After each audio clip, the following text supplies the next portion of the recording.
네, 세상을 위한 말씀을 위한 인터미디에이트 과정 5번째 시간입니다. 우리가 기도하고 시작하도록 하겠습니다. 하나님 아버지, 사모하는 마음 가지고 이 시간 이 자리에 나왔습니다. 사모하는 모든 영혼들을 만족시켜 주시고 우리의 마음과 생각이 주님께 집중되는 시간 될 수 있도록 인도하시고 성령께서 홀로 역사하셔서 기름 부어 주시고 우리를 가르쳐 주시고 깨닫게 하시고 생각나게 하시고 또 우리가 앞으로 어떻게 걸어가야 될지도 깨달아 아는 시간 될 수 있도록 축복하여 주시옵소서. 사람이 가르치거나 또 사람이 이끄는 그런 시간이 되길 원치 않습니다. 정말 하나님께서 우리 가운데 진리를 드러내시고 가르치는 시간이 되길 원합니다. 하나님, 이런 배움과 훈련이 우리의 삶에, 우리 영적인 여정에 중요한 토대가 되게 하시고 계속해서 영적으로 전진해 나아가는 그런 원동력이 될 수 있도록 축복하여 주시옵소서. 감사하며 우리 주 예수 그리스도의 이름으로 기도하옵나이다. 아멘. 우리가 거듭남에 대해서 계속해서 말씀을 나누고 있습니다. 굉장히 중요한 말씀이죠, 그죠? 어, 그래서 이 거듭남, 이 말씀을 통해서 이게 기초가 되는 말씀이기 때문에 우리 신앙의 토대를 잘 쌓을 수 있고 다시 한번 점검할 수 있는 그런 좋은 기회가 되지 않을까 그렇게 생각합니다. 오늘은 거듭난 자가 빠지는 함정에 대해서 여러분과 같이 나눌 텐데요. 우리가 잘못 생각하거나 또 잘못 이끌려갈 수 있기 때문에 좌로나 우로나 치우치지 않는 것이 참으로 중요합니다. 함정에 빠지지 않고 계속해서 주님이 원하시는 그 길로 걸어가야 하는데 어떻게 해야 그럴 수 있을까? 오늘 말씀을 통해서 여러분과 같이 나누기를 원합니다. 첫 번째 주제는 우리가 거듭났을 때 갓난아기로 태어났다는 거예요. 이 말은 뭐냐? 절대적으로 성량과 성숙이 필요하다는 거죠. 만약에 여러분이 신앙생활하면서 성장하고 성숙하는 것에 대해서 개념이 없고 관심이 없다면 여러분은 신앙생활을 잘못하고 있는 것입니다. 기독교 신앙에 있어서 중요한 3가지 주제가 있거든요. 그 3가지 주제가 뭐냐? 첫 번째는 거듭남이고, 두 번째는 영적인 성장이고, 세 번째는 성령의 충만함입니다. 이 3가지가 굉장히 신앙생활에 있어서 중요하다는 거예요. 어떤 개인이 사역을 하고요. 또 어떤 교회가 사역을 하고요. 어떤 단체가 하나님의 사역을 감당할 때 이 3가지 사역이 있어야만 그 사역은 건강한 것입니다. 거듭나게 하는 사역이 있어야 되고요. 사람들을 영적으로 성장시켜야 되는 사역이 있어야 되고요. 세 번째는 성령으로 충만하게 하는 사역이 있어야만 합니다. 이게 너무나도 중요하다는 거죠. 여러분이 신앙생활하면서 내가 거듭났어요. 하나님의 자녀가 되었어요. 근데 성장에 대해서 관심이 없다? 이거는 여러분이 뭔가 잘못 생각하고 잘못 가고 있다는 그런 표가 되는 거죠. 갓난아기로 태어났다면 반드시 성장과 성숙이 필요하다는 거예요. 이게 우리의 목표가 되어야 된다는 거죠. 자, 에베소서 4장 13절부터 보면 이렇게 나와 있습니다. 우리가 다 하나님의 아들을 믿는 것과 아는 일에 하나가 되어 온전한 사람을 이루어 그리스도의 장성한 분량이 충만한 데까지 이르리니 이는 우리가 이제부터 어린아이가 되지 아니하여 사람의 속임수와 간사한 유혹에 빠져 온갖 교훈의 풍조에 밀려 요동하지 않게 하려 함이라.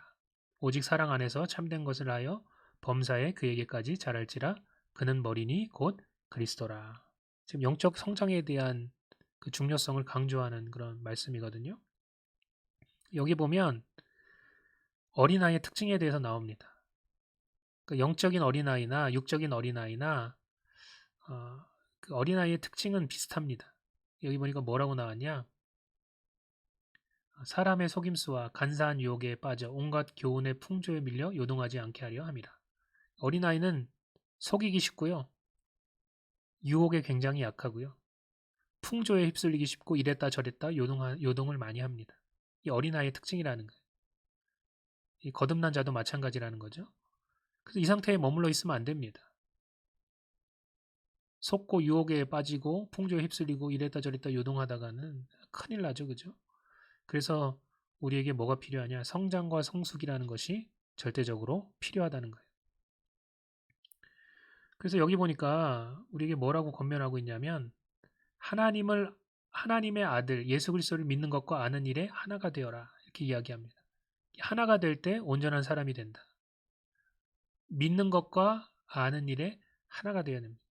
믿는 것 따로 아는 것 따로 이렇게 되면 안 돼요. 믿는 것과 아는 일에 하나가 되어야 됩니다. 먼저 여러분 우리가 잘 알아야 되는데요. 알미라는 것은 두 가지로 나눌 수 있습니다. 그 지식적인 알미 있고요. 또 경험적인 알미 있습니다. 우리가 지식적으로도 잘 알아야 되고요. 경험적으로도 잘 알아야 됩니다.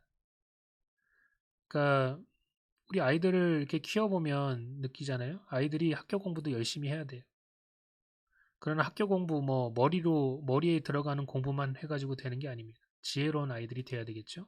그런 지혜들은 지식과 또 경험이 조화를 이룰 때 그것이 아주 강력한 힘을 발휘하게 되는 거죠. 그리고 여러분 우리는 또 믿어야 됩니다. 이 믿음이라는 것은 이제 두 가지가 필요한데요. 처음에는 머리로 믿는 믿음이 필요합니다. 머리에 아까 전에 지식적인 암도 마찬가지지만 우리가 머리에 뭔가가 있어야지 믿을 수 있겠죠. 그죠? 깨닫지도 못했는데 이해하지도 못했는데 믿는다는 것은 불가능한 일입니다. 그러나 이 머리에만 있으면 안 돼요. 이 믿음이 우리 심령 가운데 내려와야 됩니다. 믿음이라는 것은 단순히 머리로만의 믿음이 아니라 우리 마음 중심으로 믿어야 됩니다. 그래야지 우리가 행할 수 있어요. 순종할 수 있어요. 믿음은 반드시 순종이 뒤따라오게 되어 있습니다. 진짜 믿음이라면 순종하게 되어 있다는 거예요. 그러니까 믿음은 언제나 순종을 포함한다는 거죠. 그러니까 여러분 어떤 진리에 대한 지식을 잘 가지고 있고요. 이것은 단순히 머리로만 아는 게 아니고 경험적으로도 알아서 이 진리에 대해서 지식을 잘 가지고 있고요. 그 다음에 그 지식에 대한 아주 확고한 신념, 좋은 신념, 건강한 신념을 가지고 있으면 이것이 조화를 잘 이루어서 굉장히 놀라운 시너지 효과를 발휘하게 되어 있습니다. 그죠? 올바른 지식과 올바른 신념을 가지고 있으면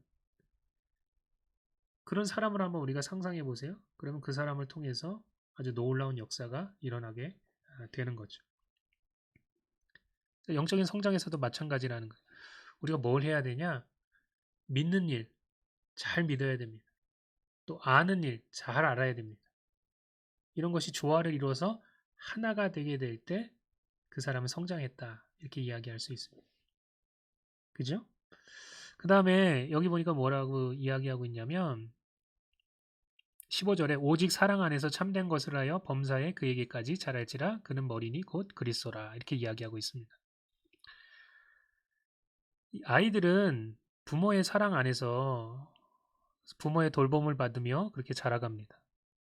우리 이 거듭난 자들도 마찬가지죠. 하나님 아버지의 사랑 안에서 머물면서 그 안에서 여러 가지 가르침과 말씀의 진리의 길을 통해서 참된 것을 연습하고 훈련함으로써 자라갑니다. 우리 아이들 자라는 것도 마찬가지죠. 그죠? 그 가정이라는 그 테두리 안에서 거기에 머물러 있으면서 그 속에서 부모의 가르침과 또 이끌림을 통해서 잘못된 것 가르치면 잘못되는 것, 참된 것을 계속해서 가르치고 그것을 연습하고 훈련함으로써 건강한 아이, 몸만 자라는 아이가 아니라 지정의가 건강한 아이로, 혼이 건강한 아이로, 마음이 건강한 아이로 그렇게 자라가게 되는 것입니다. 마찬가지라는 거죠. 영적으로도 마찬가지라는 거죠. 그래서 우리의 그 성장의 목표는 뭐냐? 그리스도라는 거예요. 그리스도의 장성한 분량이 충만한 데까지 자라는 것입니다. 그리스도를 닮고 그리스도와 하나 되는 것. 그게 우리의 목표라는 거죠. 여러분, 우리는 사람이 목표가 아닙니다. 우리 주변에 있는 어떤 사람이 목표가 아닙니다. 목사가 목표가 아닙니다. 여러분 주변에 아주 좋은 그런 신앙인이 목표가 아니라 우리의 목표는 그리스도와 하나 되는 것이고 그리스도에게까지 자라가는 것입니다. 주님과 어울리는 그런 신랑과 신부의 관계가 되는 거라는 거죠. 이게 우리의 목표라는 거예요. 우리의 목표를 절대로 놓치면 안 됩니다. 어쨌든 갓난 아기로 태어나면 우리는 반드시 자라야 한다는 거예요. 이게 생명의 법칙입니다. 생명이 있으면 자라게 되어 있습니다. 만약에 자라지 않으면 문제가 있는 것입니다. 우리 이것을 깨달아 알게 될 때 정말 사모하고 또 성장하길 원함으로 말미암아 우리가 그리스도 그분을 향하여 성숙하고 정결한 신부로 그렇게 서게 될 것입니다. 자, 두 번째, 성장과 성숙은 한순간에 이루어지거나 저절로 이루어지지 않는다는 거예요. 이게 뭐 당연한 진리인데 수많은 사람들이 이것을 잘못 받아들이고 있습니다. 이해하지 못하고 있습니다. 당연한 진리인데 참 한순간에 뭘 이루려고 해요. 그냥 내팽개쳐놔도 저절로 되는 것처럼 생각하는 사람들이 많습니다. 절대로 그렇지 않다는 거죠. 여러분, 거듭남이라는 것은 한순간에 이루어집니다. 우리가 예수 그리스도를 믿고 영접했을 때 우리가 한순간에 거듭납니다. 그러나 영적인 성장과 성숙은 과정과 노력이 필요합니다. 절대로 한순간에 이루어지지도 않고요. 또 절대로 저절로 이루어지지도 않는다는 거예요. 이 성장이라는 게 이게 사실은 쉬운 게 아닙니다. 굉장히 이게 어려운 일입니다. 그걸 어떻게 할 수 있냐? 초대교회도 사도 바울이 사역하고 목회했음에도 불구하고 이 영적인 성장에 있어서 어려움을 겪었던 교회와 교인들이 있었다는 거예요. 사도 바울의 마음을 많이 썩게 했던 그런 교회와 교인들이 있었습니다. 특히 고린도 교회. 여기 보니까 이 고린도 교회에 대해서 편지 쓰면서 사도 바울이 이렇게 썼어요. 뭐라고 썼냐? 형제들아, 내가 신령한 자들을 대함과 같이 너희에게 말할 수 없어서 육신에 속한 자, 곧 그리스도 안에서 어린 아이들을 대함과 같이 하노라. 내가 너희를 젖으로 먹이고 밥으로 아니하였노니 이는 너희가 감당하지 못하였음이거니와 지금도 못하리라. 너희는 아직도 육신에 속한 자로다. 너희 가운데 시기와 분쟁이 있으니 어찌 육신에 속하여 사람을 따라 행함이 아니리요 라고 이야기하고 있습니다. 이 고린도 교회 성도들이 이 정도 됐으면 이제 좀 성숙해야 되는데 성장해야 되는데 그러지 못했다는 거죠. 그죠? 그래서 여러 가지 문제들이 발생하게 되었다는 것입니다. 제가 이거를 도식으로 한번 만들어 봤어요. 각 거듭난 자는 육신에 속한 자입니다. 그리스도 안에서 어린아이입니다. 밥을 감당하지 못해요. 젖을 먹어야 됩니다. 젖이라는 것은 하나님의 말씀의 기초적인 진리를 말하는 거죠. 그죠? 그리고 시기와 분쟁이 있었다는 거예요. 그리고 너는 뭐 바울파, 너는 아볼로파, 쟤는 뭐 베드로파 이렇게 사람을 따라서 팔을 나누고 그렇게 행했다는 거죠. 반면에 성장한 자는 어떤 자들이냐? 사도 바울의 이 말씀을 통해서 힌트를 얻을 수 있습니다.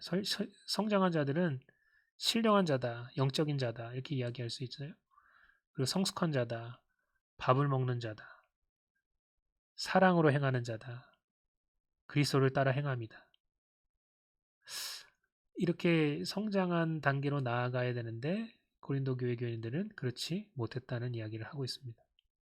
여러분은 어디에 속해 있습니까? 솔직하게 한번 오늘 말씀을 공부하면서 여러분 스스로를 좀 돌아봤으면 좋겠습니다. 이 고린도 전서의 3장에 쓰여진 말씀과 굉장히 비슷한 말씀이 또 히브리서에 보면 나와요. 우리가 또 더 명확하게 두 가지 말씀을 통해서 영적으로 성장하지 못한 자와 갓난아기와 또 성숙한 자가 어떤가 또 비교할 수 있겠죠. 여기 보세요. 때가 오래되었으므로 너희가 마땅히 선생이 되었을 텐데 너희가 다시 하나님의 말씀의 초보에 대하여 누구에게 가르침을 받아야 할 처지니 단단한 음식은 못 먹고 젖이나 먹어야 할 자가 되었도다. 이는 젖을 먹는 자마다 어린아이니 의의 말씀을 경험하지 못한 자요 단단한 음식은 장성한 자의 것이니 그들은 지각을 사용함으로 연단을 받아 선악을 분별하는 자들이니라. 여기도 보니까 때가 됐기 때문에 너희가 영적으로 성장하고 성숙해야 되는데 그렇지 못했다는 이야기를 하고 있습니다. 이 말은 은연중에 뭐가 포함되어 있냐? 영적으로 성장하는 게 쉽지 않다는 거죠. 제가 이것도 한번 정리해 봤어요. 각 거듭난 자는 어떠한 상태에 있느냐? 하나님의 말씀의 초보를 배우는 학생이다. 또 젖을 먹는 자다, 어린아이다, 의의 말씀을 경험하지 못한 자다. 이 의의 말씀에 대해서는 나중에 뭐 좀 다시 다룰 수 있는 기회가 있을 겁니다. 지각이 없다, 연단이 충분하지 않은 자다, 선악을 분별하지 못하는 자다. 똥오줌을 구별하지 못한다는 거죠. 성장한 자는 어떤 자냐? 가르치는 선생이 돼야 된다. 단단한 음식을 먹는 자다. 장성한 자다. 의의 말씀을 경험한 자다. 지각을 사용하는 자다. 연단을 받은 자다. 선악을 분별하는 자다. 이렇게 나와 있습니다. 이 중에서 특히 좀 제가 여러분들에게 도전하고 싶은 건 뭐냐? 우리가 선생이 돼야 된다는 거예요. 목사만 선생이 되고 뭐 성경 교사만 선생이 되는 게 아니라 우리가 거듭나서 신앙생활을 하고 영적으로 성장해 나아가면 우리가 무엇이 돼야 되냐? 선생이 돼야 됩니다. 선생이 하는 역할은 뭐냐? 사람들을 거듭나게 하고 또 그들에게 영적인 말씀을 가르쳐서 자라게 하는 역할을 해야 된다는 거예요. 이 우리의 목표라는 거죠. 그냥 교회에 나와서 뭐 앉아 있는 것, 그것으로 끝나면 우리는 절대로 이러한 것들을 이룰 수 없습니다. 우리 겉으로 보이는 뭔가를 자꾸 뭐 하고 뭐 종교적인 의무를 다하고 이런 것에 대해서 관심이 있고 그것을 했을 때 우리는 그냥 만족감을 느끼는데 여러분, 제가 여러분에게 영적으로 도전합니다. 그게 다가 아니라는 거예요. 우리에게 정말 필요한 건 뭐냐? 영적으로 성장해서 다시 이것이 거듭난 자가 영적으로 성장해서 다시 거듭난 자를 만들고 그들을 영적으로 성장시키고 그 사람이 또 거듭난 자를 만들고 영적으로 성장시키고 이런 과정을 통해서 하나님 나라가 이루어져 간다는 거예요. 하나님이 이것을 원하신다는 거죠. 여러분, 왜 이러한 훈련을 받고 왜 이러한 성경을 공부하고 하느냐? 우리가 잘 가르침을 받아서 선생이 되기 위해서 그런 것입니다. 그리고 이것을 절대로 놓쳐서는 안 된다는 거죠. 자, 세 번째, 속사람이 바뀌었다고 해서 겉사람이 바뀐 게 아니라는 거예요. 이게 뭔 얘기냐? 제가 여기다가 지금 그림을 그려놨습니다. 우리가 거듭났을 때요, 어디가 거듭난 거냐? 어디가 새롭게 창조된 거냐? 우리의 속사람, 우리의 영이 거듭난 것입니다. 그죠? 우리의 영이 거듭난 거예요. 그런데 여러분, 영은 우리가 보거나 만질 수가 없기 때문에 우리 안에 어떠한 변화가 일어났는지 실제적으로 잘 알지 못해요. 또 우리의 육신적인 느낌이나 판단으로 알 수 있는 게 아닙니다. 어떤 변화가 일어났는지 우리가 육신적인 느낌이나 판단으로 알 수 없어요. 그럼 우리가 어떻게 알 수 있냐? 하나님의 말씀을 통해서만 어떤 일이 일어났는지를 정확하게 알 수 있습니다. 그러니까 하나님의 말씀은 이제 거울이거든요. 영적인 거울이거든요. 그러니까 하나님의 말씀에 비춰봤을 때, 아, 이런 일이 일어났구나 라는 것을 알 수 있습니다. 육신의 판단을 의지할 것도 아니고요. 육신적인 느낌을 의지할 것도 아니고요. 우리는 하나님의 말씀을 의지해서 그것을 믿고 그 위에서 행해야만 한다는 거죠. 많은 그리스도인들이 그 자신의 삶을 그리스도께 드리고 거듭났을 때 그 안에 그 10년 가운데 아주 놀랍고 급격한 변화가 일어났습니다. 아주 드라마틱한 그런 변화가 일어났습니다. 근데 이거를 잘 이해하지 못해요. 하나님의 이 마귀의 자녀에서 하나님의 자녀로 바뀌었습니다. 어둠에서 빛으로 바뀌었습니다. 영적인 죽음에서 영적인 생명으로 옮겨졌습니다. 다시 이야기해서 완전히 새로운 사람이 되었다는 거예요. 어디가요? 우리의 속사람이, 우리의 심령이, 우리 중심이. 구원받은 순간 우리의 영은 완전히 새롭게 변화됐다는 거예요. 아주 급격하고 놀라운 변화죠. 그런데 반면에 우리의 혼과 우리의 몸은 변하지 않았다는 거예요. 그래서 여기 도식을 다시 잘 살펴보면 지금 속사람이 있습니다. 그리고 겉사람이 있습니다. 거기 겹치는 데가 뭐냐? 우리 혼이라는 거예요. 속사람이 있고 겉사람이 있고 겹치는 데가 바로 우리 혼이라는 거예요. 그래서 사람을 이분법적으로 나누면 속사람과 겉사람으로 나눌 수 있고요. 삼분법적으로 나누면 영혼, 육으로 나눌 수 있습니다. 그러니까 구원받은 순간 완전히 새롭게 변화된 것은 우리의 영입니다. 혼이 아니에요. 육이 아니에요. 혼과 육은 그대로 있다는 거예요. 그러니까 너무도 극적한 영적인 변화를 맛봤는데 또 우리의 혼과 육은 바뀐 게 없으니까 이게 헷갈리는 거죠. 내가 변했는지 안 변했는지. 이게 적응이 안 되는 게 이상한 일이 아니라는 거예요. 이 왔다 갔다 하는 게 이랬다 저랬다 하는 게 이게 이상한 일이 아니라는 거예요. 이게 자연스러운 일이라는 거죠. 그러니까 어떨 때는 우리가 영적인 것 같다가 또 어떤 순간 보면 너무나도 육적이고 세상적인 모습을 보일 때도 있다라는 것입니다. 우리가 그럴 때 어떻게 생각하고 판단하냐? 우리 자신을 바라볼 때도 그렇고요. 우리 주변에 있는 사람들을, 신앙인들을 바라볼 때도 그렇고, 우리가 조금 긍정적인 눈으로 바라볼 필요가 있어요. 그리고 어, 갓난아기는 육적인 모습, 세상적인 모습을 보일 수밖에 없습니다. 근데 우리는 그런 모습을 보면서 실망하거든요. 저 사람은 왜 이렇게 이기적이야? 저 사람은 왜 이렇게 육적이야? 저 사람은 너무나도 세상적인데? 근데 그리스도 안에서 태어난 갓난아기들은 그런 모습을 보일 수밖에 없다라는 거예요. 그러니까 그들을 바라볼 때 그냥 단순히 육적인 판단으로 바라볼 게 아니고 그들을 영적인 눈으로 긍정적으로 바라봐 줘야 되고요. 그들이 잘할 수 있도록 지원하고 또 기다려 줘야 됩니다. 이걸 하지 못하면 우리가 판단하고 또 우리가 정죄하면 그 사람들은 실족하게 되어 있다는 거예요. 이런 부분들을 우리가 조심해야 됩니다. 거듭난 것은 우리의 영이지 우리의 혼이나 또 육이 아니라는 거예요. 우리가 거듭났을 때 우리의 속이 바뀐 것이지 겉이 바뀐 게 아니에요.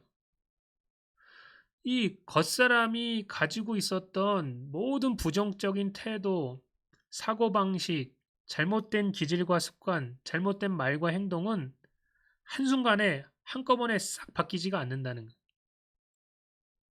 한순간에 한꺼번에 싹 바뀐 것은 우리의 속사람이지 겉사람이 아니라는 거죠. 그래서 우리 자신도 그렇고 우리 주변에 있는 사람도 그렇고 세상적인 모습, 또 육적인 모습, 이기적인 모습, 사랑하지 못하는 모습을 보일 때 그때 우리는 판단하는 부분에 있어서 조심할 필요가 있습니다. 그 사람이 정말 거듭났다면, 정말 예수 그리스도를 믿었다면 그 사람의 속사람은 다시 태어난 것이고 새로 지으심을 받은 것이 분명합니다. 하나님의 생명이 있고 하나님의 생명이 그 안에 있고 하나님의 성품이 그 안에 담겨져 있어요. 그러나 문제는 어디냐? 겉사람은 거듭났지만 속사람은 거듭났지만 죄송합니다. 속사람은 거듭났지만 그러나 겉사람은 그대로이기 때문에 이전의 삶의 모습이 여전히 나타나게 되어 있다는 거죠. 이런 부분에서 우리가 착각하거나 함정에 빠져서는 안 된다는 거예요. 육적이고 세상적인 모습이 나온다고 해서 거듭나지 않은 게 아니라는 거예요. 영적으로 갓난아기는 여전히 육이 지배하고 육신에 속한 삶을 살아가게 되어 있습니다. 그게 정상적인 거라는 거예요. 그러니까 우리에게 필요한 게 뭐냐? 영적인 성장이라는 거죠. 영적인 성장이란 뭐냐? 육적인 삶에서 영적인 삶으로 전환하는 거예요. 처음에는 이게 쉽지 않아요. 육적인 삶이 더 보이게 되어 있어요. 거듭났음에도 불구하고 예수 믿기 이전의 삶이 우리 가운데 계속해서 드러나게 되어 있습니다. 이전의 삶에서 새로운 삶으로 변화되어 나아가야 된다는 거죠. 이것은 단 한순간에 또 저절로 이루어지는 게 아니라는 거예요. 그렇다면 뭐가 새로운 삶이고 뭐가 영적인 삶이냐? 우리는 생각할 때 그냥 교회 열심히 출석하고 교회 활동에 빠짐없이 참여하고 헌금을 하고 또 교회 여러 가지 봉사를 하고 주변 사람을 따라서 신앙생활을 잘 하면 그럼 이게 뭐 거듭난 삶 아닌가? 영적인 삶 아닌가? 이렇게 생각합니다. 우리가 속으면 안 돼요. 여러분 영적인 삶이 뭐냐? 새로운 삶이 뭐냐? 한마디로 이야기하면 내 거듭난 영이 나의 삶을 지배하는 거예요. 이게 목적이 돼야지 뭐 어떤 그런 뭐 껍데기적인 그런 겉으로 보이는 모습이 중심이 되어서는 안 된다는 거예요. 내 거듭난 영이 내 삶을 지배하는 지경으로 나아가야 됩니다. 이게 영적인 삶이라는 거예요. 이전에는 육과 우리의 육, 우리의 몸, 우리의 겉사람이 지배하던 삶이었다는 거예요. 여기 그런 얘기가 나와 있죠. 그죠? 에베소서 2장 3절에 보니까 전에는 우리도 다 그 가운데서 우리의 육체의 욕심을 따라 지내며 육체와 마음이 원하는 것을 하여 다른 이들과 같이 본질상 진노의 자녀였더니 이렇게 이야기하고 있습니다. 우리가 이렇게 살았다는 거예요. 우리가 겉사람이 이끄는 대로 우리가 육신이 이끄는 대로 그렇게 살아갔다는 거예요. 그러나 이제 우리가 거듭났으니까 이런 삶에서 전환이 이루어져야 된다는 거죠. 이제 우리는 속사람이 지배하는 삶, 성령이 인도하시는 대로 따라서 걸어가는 삶을 살아야 됩니다. 왜요? 거듭났기 때문에. 이제는 삶이 달라졌어요. 거듭났어요. 이전에 내가 아니란 말이에요. 어떻게 해야 되냐? 로마서 8장 4절은 육신을 따르지 않고 그 영을 따라 행하는 우리에게 율법의 요구가 이루어지게 하려 함이라. 육신을 따르지 않고 영을 따라 살아가는 거예요. 겉사람을 쫓지 않고 속사람을 따라 살아가는 거예요.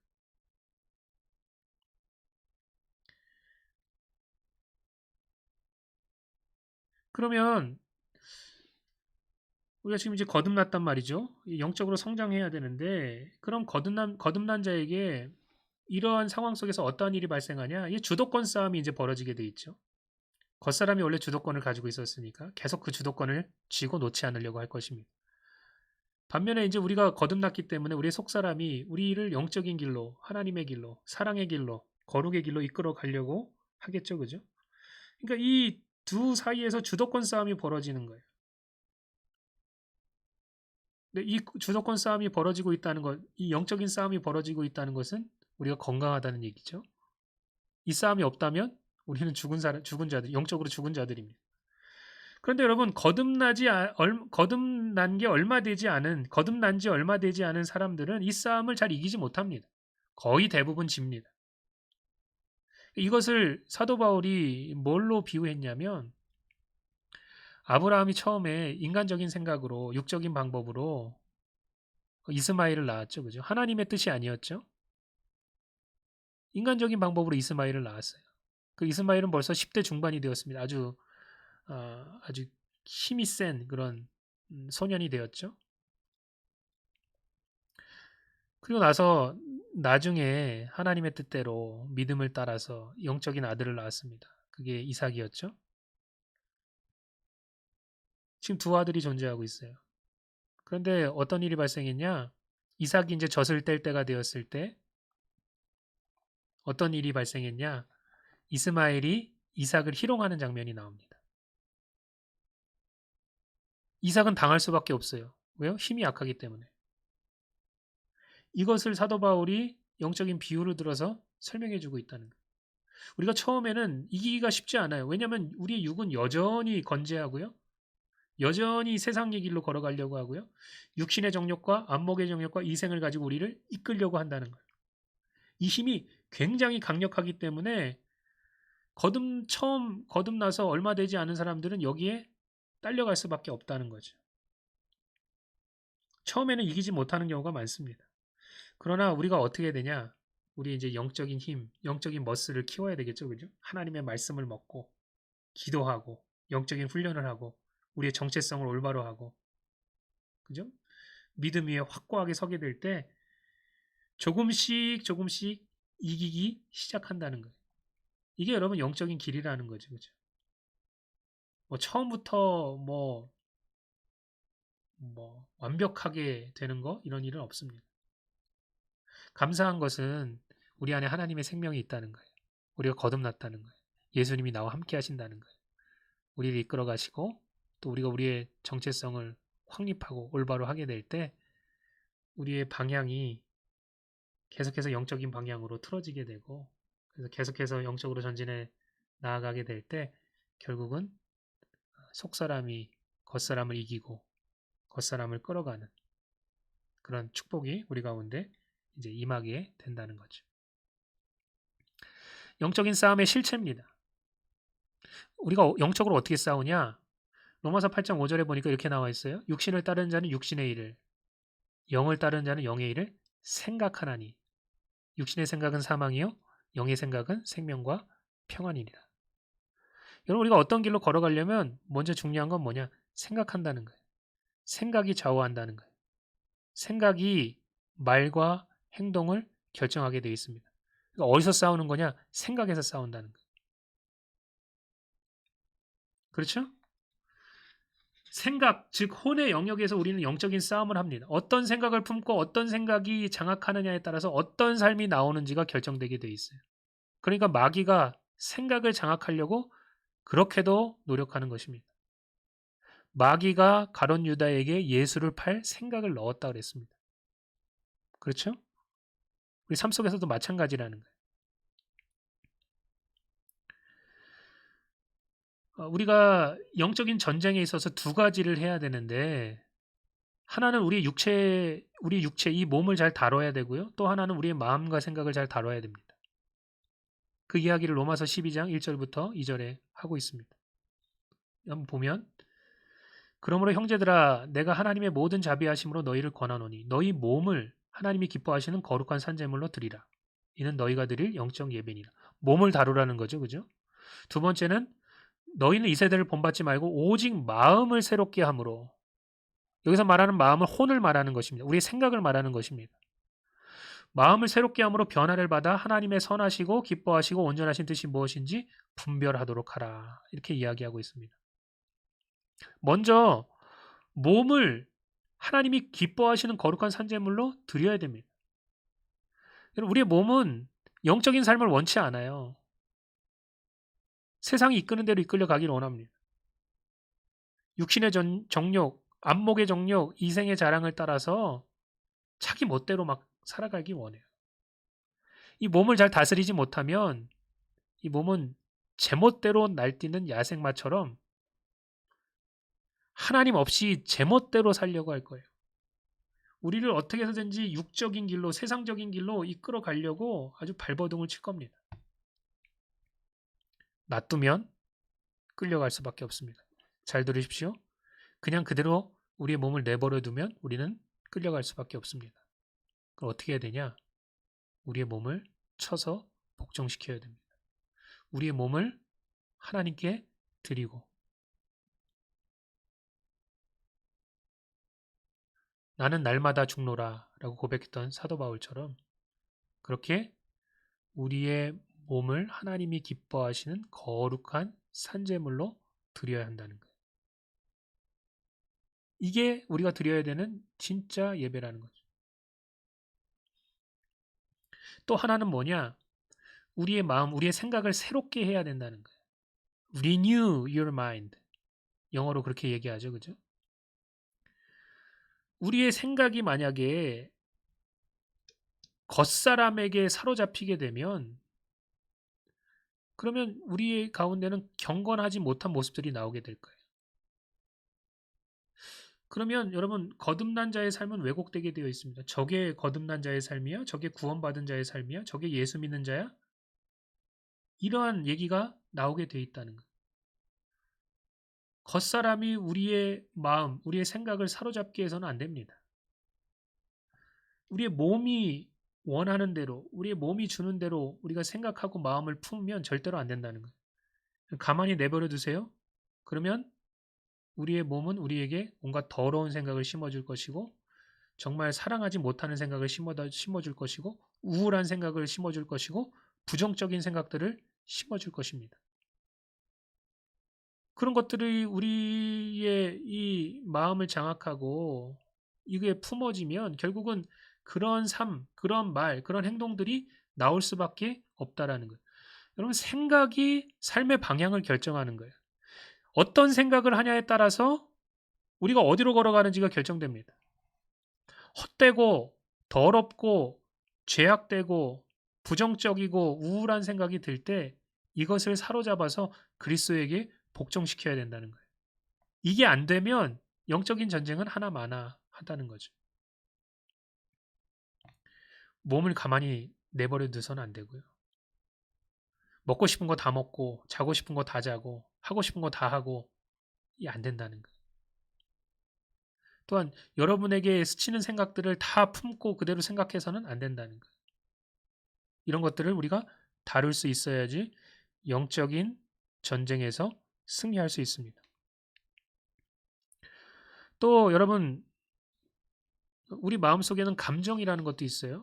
이 마음을 잘 다뤄야 되는데 이 안에 감정이라는 게 있어요. 이 감정이라는 게 사람이 참 희한한 게 하루에도 수십 번씩 변합니다. 어떤 상황이 닥치면 너무나도 기뻤다가도 금세 그냥 아래로 곤두박질 치는 게 사람의 감정입니다. 그러니까 사람이 평안하고 뭔가 좋으면 아무 문제가 되지 않아요. 하나님이 함께 계시는 것에 대해서, 구원에 대해서 절대로 의심하지 않습니다. 좋습니다.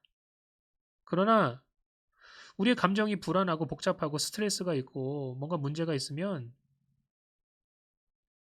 어떤 느낌이 드냐, 어떤 생각이 드냐, 하나님이 함께 하시지 않는 것처럼 느껴져요. 내가 구원받았다는 것도 흔들리게 됩니다. 이게 사람이라는 거예요. 감정은 상황에 따라서 계속해서 변해요. 그렇기 때문에 우리는 어디에 서야 되냐? 감정에 서야 되는 게 아니고 하나님의 말씀의 진리 위에 서야 됩니다. 하나님의 말씀이 뭐라고 얘기하는가? 여러분, 우리가 진정으로 우리의 삶을 예수님께 드리고 그분을 믿었다면 우리는 변하지 않는 반석 위에 서 있는 거예요. 감정에 휩쓸려서는 안 됩니다. 이런 것도 우리가 딱 다스려야 됩니다.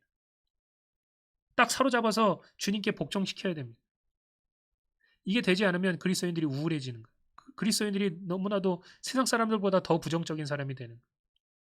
그리스도인들이 더 잘못된 것을 말하고 살리는 언어를 얘기하는 게 아니고 죽이는 언어를 얘기하는 이유가 바로 거기에 있다는 거죠. 이런 훈련들이 필요하다는 거예요. 마음을 다스리는 훈련, 감정을 다스리는 훈련, 또 오늘 뭐 주제는 아니지만 입을 다스리는 훈련 해야 된다는 거예요. 가만히 놔둬서는 안 됩니다. 그렇죠? 우리는 육이 주는 생각이 없을 수가 없어요. 늘 스치고 지나갑니다. 또 때로는 그것을 마음에 잘못 품을 때도 있어요. 그러면 여러분 영의 생각으로, 성령님께서 주시는 생각으로 새롭게 해야 된다는 거예요. 영의 생각이 우리의 마음을 장악하게 되면 여러분 우리의 잘못된 기질, 습관, 태도, 말과 행동 이런 것들을 우리가 다룰 수 있고 끊어낼 수 있습니다. 여러분 말이 있어요? 야생마가 있어요? 그 야생마가 제멋대로 날뛰게 하면 여러분 대책이 없습니다. 근데 그 야생마를 잘 길들이고 잘 훈련시키면 여러분 놀라운 그런 역할을 하게 되는 것입니다. 이 영적으로도 마찬가지라는 거죠. 생각을 잘 다스리고요. 우리의 말을 잘 다스리고요. 우리의 육신을 잘 다스리면 그러면 여러분 우리 가운데는 정말 참된 영적인 열매가 맺혀지게 됩니다. 이게 영적인 성장이라는 거예요.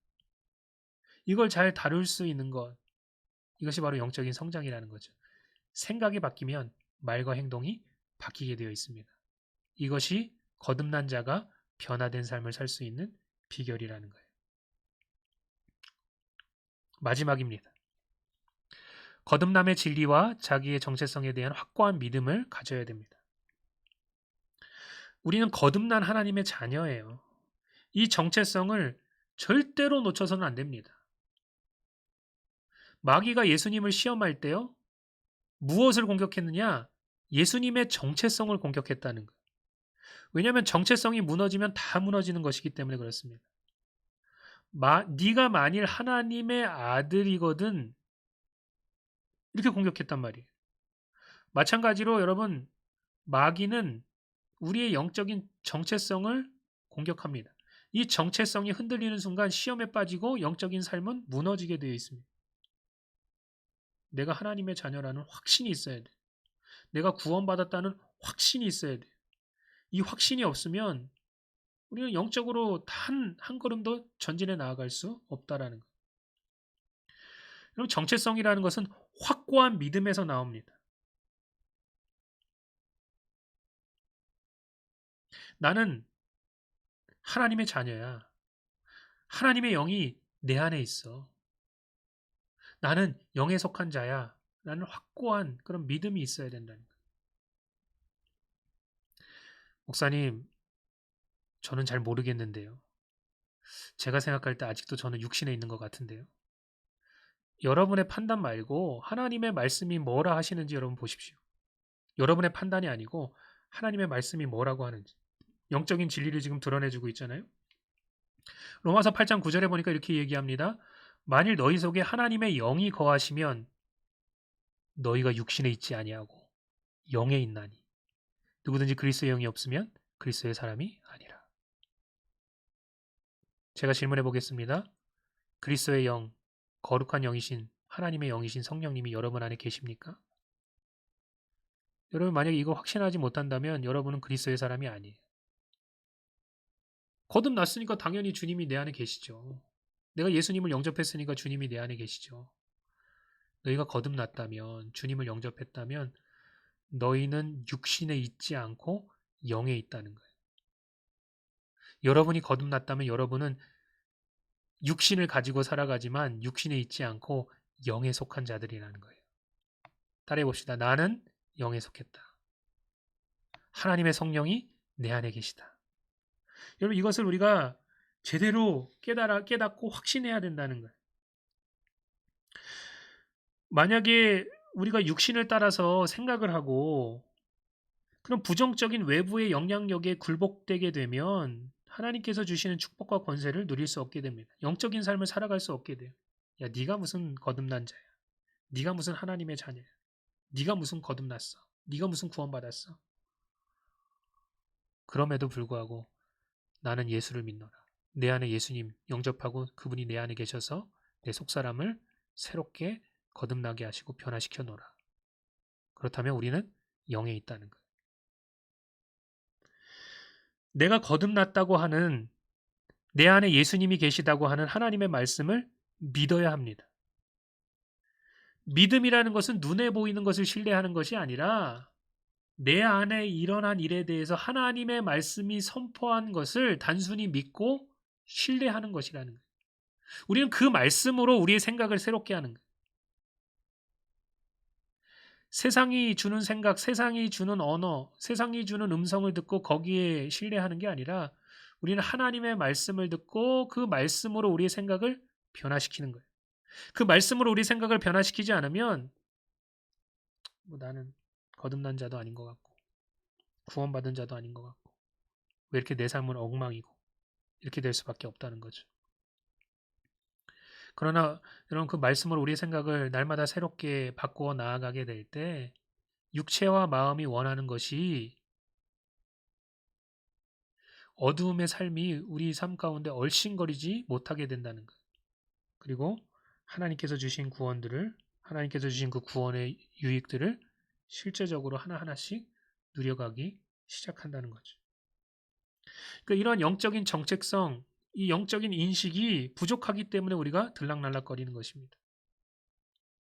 우리가 거듭났다면 우리는 영에 속해 있고 우리는 반드시 영적으로 처음부터 완벽하진 않겠지만 계속해서 성장해 나아갈 것입니다. 그러면 염려하지 마세요. 그리고 여러분 하나님의 말씀 들은 거 기억하면서 계속해서 하나하나씩 실천해 가세요. 여러분이 변화되는 것을 여러분의 그 영적인 실제가 여러분의 삶 속에서 드러나는 것을 경험하게 될 것입니다. 선택은 우리에게 달렸다는 거죠. 생각을 새롭게 할 것인지 아니면 이전의 방식대로 그대로 그냥 살아갈 것인지. 그래서 우리 삶 가운데 정말로 필요한 것이 뭐냐? 내가 구원받았다는 것, 내가 하나님의 자녀가 되었다는 것, 내가 거듭난 자라는 것, 내 안에 하나님의 생명이 있다는 것을 늘 깊이 묵상해야 돼.